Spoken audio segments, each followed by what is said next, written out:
protests fill the air. Prabowo calls for order as 3 lives lost to despair. The world keeps spinning, stories unfold. From east to west, the news gets told. Politics and protests, trade wars and peace. In this changing world, will tensions ever cease?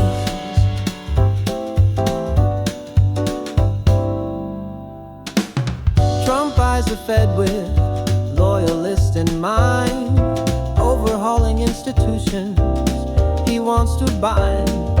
China's factories stall despite the trade relief, while shipping companies seek financial reprieve. The world keeps spinning, stories unfold. From east to west, the news gets told. Politics and protests, trade wars and peace. In this changing world, will tensions ever cease?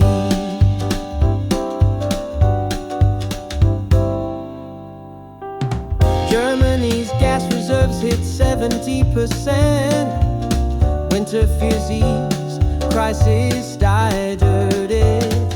Chevron's boss says oil's here to stay, while China's malls sit empty today. From Jakarta's flames to Beijing's halls, the global stage, it rises and falls.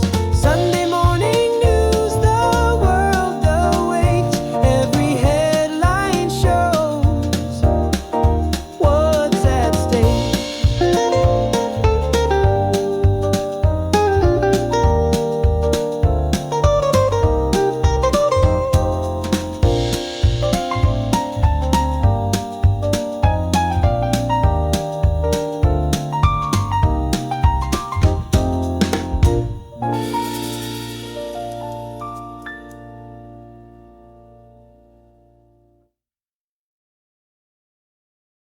Good morning, everyone, and welcome to your Sunday morning news roundup.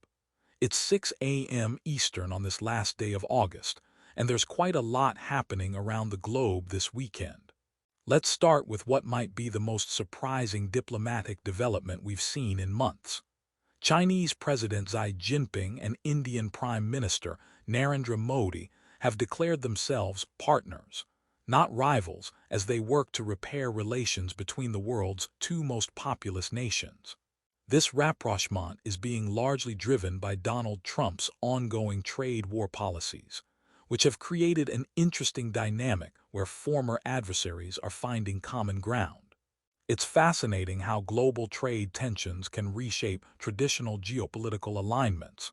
Speaking of tensions, Indonesia is experiencing serious civil unrest right now.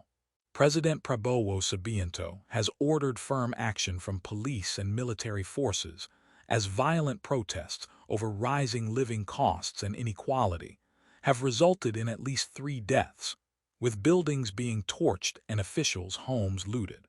The Indonesian parliament is responding by revoking the hefty allowances and overseas travel perks for lawmakers that helped spark these protests in the first place. It's a stark reminder of how economic pressures can quickly translate into political upheaval. Here in the United States, there's growing speculation about how President Trump might reshape the Federal Reserve. Reports suggest he's looking to pack the Fed's Board of Governors with loyalists, which would give him unprecedented influence over what's supposed to be an independent institution.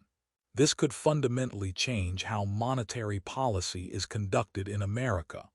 On the economic front, China's manufacturing sector continues to struggle despite getting some relief from U.S. tariffs.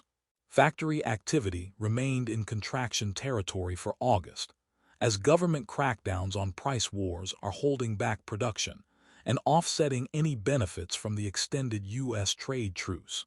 There's some positive news from Europe, though.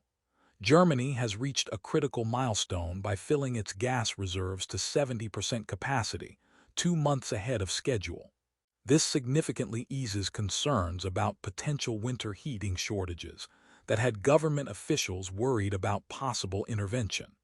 And in a sign of how global retail patterns are shifting, China is dealing with a massive oversupply of shopping malls.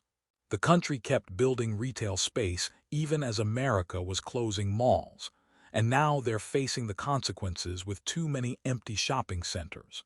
It's even affecting major retailers like Apple, which recently closed its first mainland China store. That's your global news snapshot for this Sunday morning. Stay informed, stay engaged, and we'll catch you next time.